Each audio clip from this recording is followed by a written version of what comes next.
there together and probably the first time to be with some stars you're with here. Yes. Oo. Ano yung mga siguro kwento ng mga first time to be in this place, first time to experience because of this movie? Ako first rom-com ko siya. First ever. Although I've tried comedy before, ito yung first rom-com and first lead role in a rom-com film. So, working with Direk June Lana is nothing new to me kasi I've worked with him already before. Tapos, you're right, in most of the cast members, first time ko din makatrabaho. Except for Kevin and si Tom. So, super enjoy, as in talaga. Inisip ko nung una, siguro pagagawa ako ng rom-com na madali lang siya. Pero mahirap pala ha. Kasi syempre sanay kami sa drama. So iba na naman yung pinahuhugutan kapag comedy. Tsaka iba din yung energy that it requires. Mas mataas pa yung energy, mas mahirap siya. So, but working with Direk June and the rest of the cast, kumbaga, mas gumaan naman yung trabaho namin. And nag-enjoy lang talaga din kami. So with rom-com also, may opportunity to actually be mas free ka eh. Si Direk June naman is open to mga ad-libs, ganyan, suggestions. So may gano'n, may freedom ng konti. So enjoy naman siya. Actually, pareho kay Carla na in regards to the fact that it's my first rom-com din and it's my first lead in not just in a rom-com but in any movie. Kaya medyo nakakakaba. But unlike Carla, it's my first time working with Direk June Lana and the experience was so pleasant and it was so cool. And napaka-cool niyang director na gaya sabi ni Carla nga, he's always open to input, suggestions, and of course, if there's something that he wants done talaga, he will make himself known naman. Pero he is so flexible and he's open to a lot of things. Kasi si Carla sanay sa drama, ako naman medyo hindi. Mas sanay ako sa comedy kasi nanggaling ako kila Vandolph, kila Aiza, and having worked with a lot of other comedians before. So, mas na-enjoy ko yung ganitong klaseng trabaho. And the switch from going to MHL na drama, kaming dalawa pareho, to having a lot of fun on the set here in So It's You. Yun, sobrang saya. Sobrang sarap, sobrang saya. Was it also the first time yung mga places na pinag-shooting mo? Yes, first time. Except for that, Thunderbird. Ano yun? Thunderbird. Oh, I think that was my second time.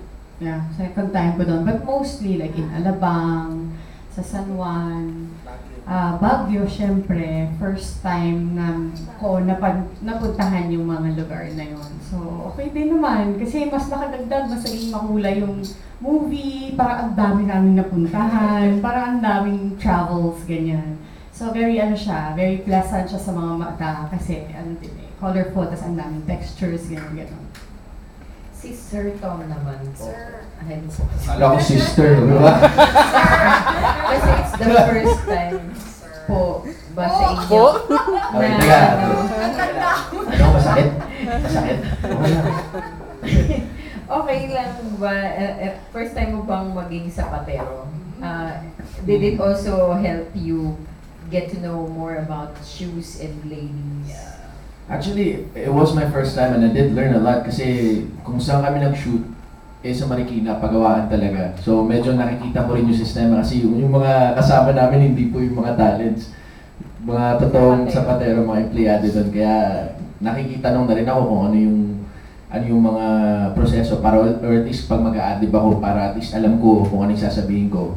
If I have at least some sort of history or background sa kalakaran doon sa shop. At mas na-expound pa yun nung nag-guest kami sa Kapuso Mo, Jessica Soho, na pinagawa sa amin yung challenge. Sa kanya, Bubu Juice Vendor, sa akin sapatero. Kaya sabi ko nga, mas maganda siguro kung pinagawa yun sa akin beforehand para at least I could have used it more on the film. Thank you. Ako na agad? Oo, ikaw na agad. Hi, I'm Florencio, or FPJ for short, from manualtolife.com. I thought,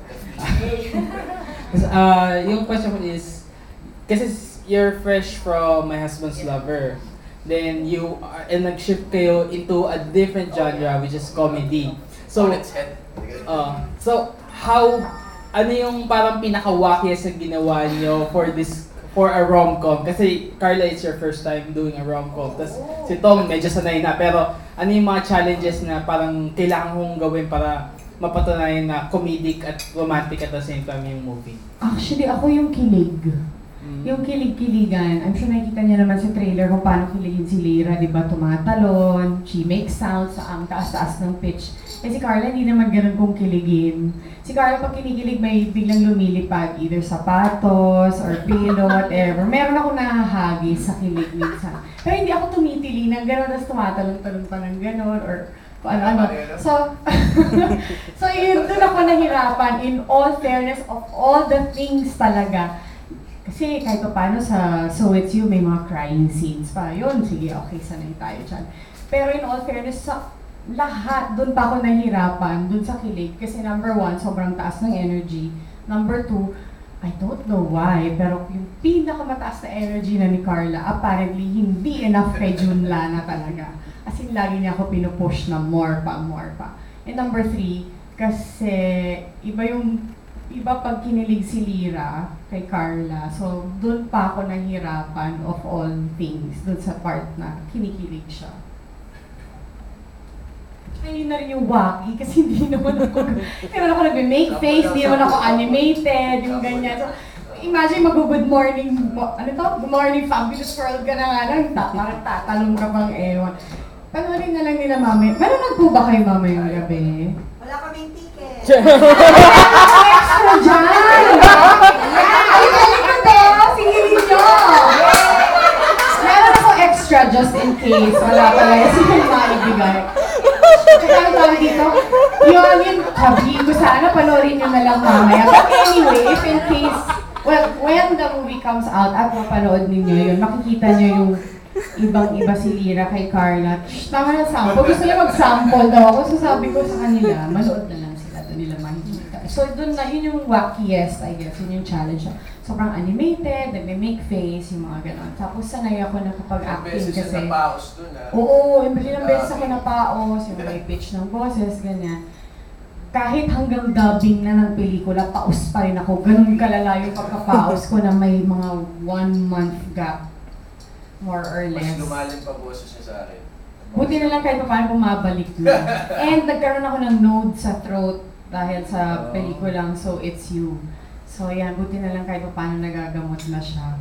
So, yun lang. Yun yung challenge yun. Tsaka yung wacky animated. Sanay ako kasi lalo na kapag drama, mata lang lahat. I don't make faces. Kasi ang turo sa akin ng directors before, like, lalo na si Direk Joel Lamangan, my gosh, pinipitik yung loob ko dati. Bawal mag-make face, it has to be just the eyes. So baliktad with doing comedy, tsaka rom-com, animated, babaliin mo yung face mo talaga. And you know, do bigger gestures, mga gano'n. Yun yung siguro wackiest, tsaka yung most challenging. Ang dami ko nasabi, no? Ang dami ko nasabi. May tanong po uli ako, Mami Jet. Sorry po. Yung pong kanta na AG sa ko, was it difficult for you to sing the song? O dati nyo na po kinakanta? Tapos, second question is, kung hindi po yun yung kanta, ano yung kinakanta nyo? Kung sakaling bibigyan kayo ng chance, ano yung kanta mo kakanta? Actually, yung Halik naman is a familiar song. Sa akin po, familiar na siya. Hindi ko siya kinakanta ever. Never po ako kumanta ng AGs, pero di ko lang sa pelikulang to. So, talagang inaral po namin. Not that I don't have anything, not that I have anything against AGs, pero inaral namin yung song prior to shooting that day, puros halik yung kanta. Tapos kung may ibang song, actually, bagay na siya, perfect na yung AGs eh. So wala, hindi ko na siya papalitan. I choose the same. Oo. LSS lahat sa set dahil sa halik na yun. If you would choose a song, host. I would choose a song. Yeah, it's English.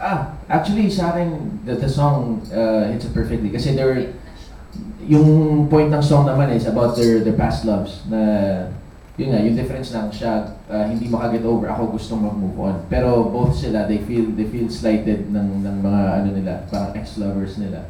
Kaya yun yung question siguro na nag-linger sa kanila, bakit iniwan mo ko.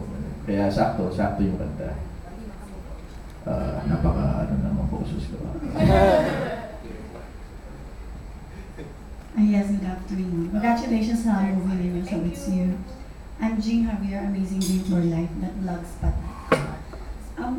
Sa tingin ninyo, ano yung pinaka-selling factor ng love team ninyo? Kasi until now, nagkiklik kayo and nakakakilig nyo talaga ang masa. Yun na yung sagot. I think kasi nafe-feel naman po nila din, and nakikita nila yung chemistry, so that's a good thing kasi importante yun, di ba? They wouldn't put us together naman. Tsaka pelikula, walang biro ang pelikula. Hindi biro ang pelikula, di ba? Gumawa ng isang pelikula. So, buti na lang, kahit papano naman, napapagana namin yun na napaparamdam namin sa kanila yun. So, yun, I guess, yung selling factor na ibang Carla, ibang Tom yung mapapanood nila. It's a rom-com, tapos the partnership, the chemistry is there.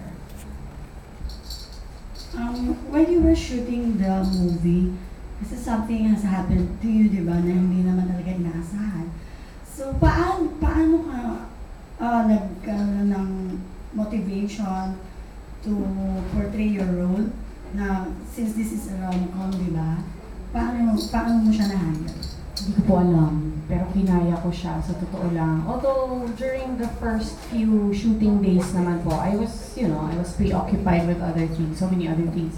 Kasi we started, hindi pa po tapos ang My Husband's Lover. Tapos nag-concert po kami sa Araneta, tapos nag-US tour pa po kami. So doon na medyo, habang patapos na yung pelikula, medyo doon na mas bumibigat. Pero, ganun ako, nasanay na ho ako talaga sa totoo lang na kung ano man yung problems na dumating sa buhay ko. I still manage to come to work on time, nagagawa ko pang magtrabaho, nagagawa ko pang ngumiti. Mas mahirap lang dito kasi kailangan kong magpatawa ng mga tao, di ba? So, mahirap kasi it required a lot of energy talaga. Buti na lang, like, towards the end of shooting the movie, parang ni-reserve ni Direk Jun lahat ng iyakan ko doon banda. So hindi pa nagtitake si Direk Jun, ang dami ko ng luhang pumapatak. Tapos magpa 5, 4, 3, 2, bago pa siya mag-action, magka-cut na siya. Kasi may problema sa set. So ako naman parang kulong na lang, ibalik ko yung luha kong ganun. As in, may isang araw na ganun na there's a scene, I come home to my brother Kevin Santos, kakatok ako sa pinto niya. Tapos sasabihin ko, payakap. Kasi umiiyak siya. Nakita na naman niya si Tony, gano'n. Si JC De Vera. So, alam mo yung, siguro nakaka 20 plus takes na. Tapos hindi pa rin makuha ko yung eksena kasi may problema sa ilaw, sa kable, monitor, ganito, set, ganyan, bla bla bla. The whole time nasa labas lang ako ng pinto, yun lang ang gagawin ko, kakatok lang ako. Tapos tumutulo yung luha ko. So, mahirap talaga, pero at least, in a way, thankful ako na na-reserve po yung mga crying scenes towards the end. But nagamit ko po talaga yung aking pinagdadaan. Yun na yun. Starbucks ako. The whole time sa set, none of us knew that there was anything wrong. Ganun ako, magaling ako magtago, promise. Hindi mo talaga And si Tom naman, as a friend, paano mo pinakita na nagsusupport ka sa kanya and how did you comfort her? Yun nga kasi during the shooting, wala akong idea talaga that there was anything going on. So when we were at set, siguro we were just trying to make things as light as possible. Kasi pag nandun kami, kulitan na naman lagi. Ako, parang isip bata. Parang makulit na bata sa set. Kaya siguro yun na yung role ko, King Koy, like a clown. Tama ba, clown? Thank you. Hello, good afternoon. I'm Gracie Bongonan from itsmegracie.blogspot.com. Ang question ko lang for Tom, since this is your first starring role, how do you feel about it since parang after lang ng success niyo with My Husband's Lover, tapos ito na naman, may panabago na namang blessing. So what do you feel about these continuous opportunities? I feel very blessed. I'm very happy. And of course, I feel nervous as well. Hindi wala sa akin kasi since it is my first. And I'm more nervous about people giving it a chance, but I'm not nervous about the film itself kasi I really believe in it. I really believe na we've all worked so hard on it and we've all worked so hard to come up with such a good film, a good product. And I really do believe that. Not just to lift my own chair, because I'm not speaking for myself, I'm speaking for the whole team. The whole production, the whole crew, kami lahat, sila direct, all our co-actors, lahat kami, we really came together as a team to come up with this movie. Kaya with that, in regards to that, I'm really proud and I'm really happy with the movie we made. Thank you. Gano'n naman kalapit yung role nyo dito sa movie in real life? Paano kayo nakaka-relate dun sa, if ever man, paano kayo nakaka-relate dun sa role nyo in real life? Acknowledge po muna natin yung presence ni Mr. Sel, Michael Garden, nandito siya ngayong afternoon. Good afternoon, Mr. Sel. Ano po rin yung question? Gano'n kalapit? Malayo. Sobrang layo. Kasi iba, like with the character I played, si Lyra, kung ano yung nararamdaman niya, hindi niya tinatago. Makikita mo. Kung nalulungkot siya, pababa pa lang siya ng escalator sa mall, umiiyak na siya, wala na siya doon. Si Carla, hindi, uuwi muna yan. Tapos pag mag-isa na siya sa kwarto niya, doon lang siya bibigay. Tapos si Lyra, minsan, kapag blinded by love, ay hindi parang all of a sudden hindi niya alam kung anong tama at mali. Gagawin niya lahat para lang mabawi ulit si Tony. Yung ganun, kahit alam niya ikakasal na yung tao, which is wrong. Si Carla naman is, hindi, syempre, she knows what's right from wrong. Tapos, magsi-step back siya, step away muna siya, ganun. Tapos, ano pa, hindi ako ganun ka loud, hindi ako ganun ka colorful, or kakengkoy. So, challenge yun sa akin na something, yung character is someone that's so far from who I really am, I guess. So, sobrang layo ni Carla and Lyra. Siguro ako naman kay Goryo, medyo may mga similarities in a way. Kasi si Goryo, minsan, willing siya magparaya. If he really, truly loves a person, willing siyang mag-sacrifice, even at his own expense. So, siguro if there's one thing yun. And his love for his son, I can compare it with my love for my nephews and my nieces. And so in that similar way, we have that in common. Last question po. Since marami na kayong fan base, I'm sure marami din parang curious din na malaman, paano ba magmahal ang isang Carla Abellan at Tom Rodriguez in real life? Wow! Paano?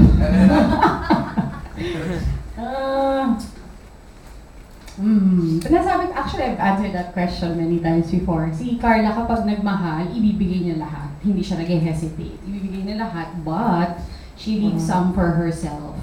Na kapag alam niyang mali na, or hindi na tama for her, or natatapakan na yung dignity niya, or walang respeto, parang, ikaw naman, naiisip naman na din yung sarili niya. So I am all out when I love, but I leave a little bit just for myself.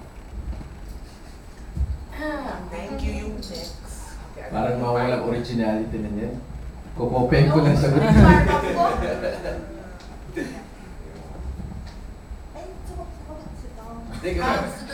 Ganun din yung... Kaya nga, pili ko wala na originality. Oo, mamaya ako na sasagot una. Ayun lang.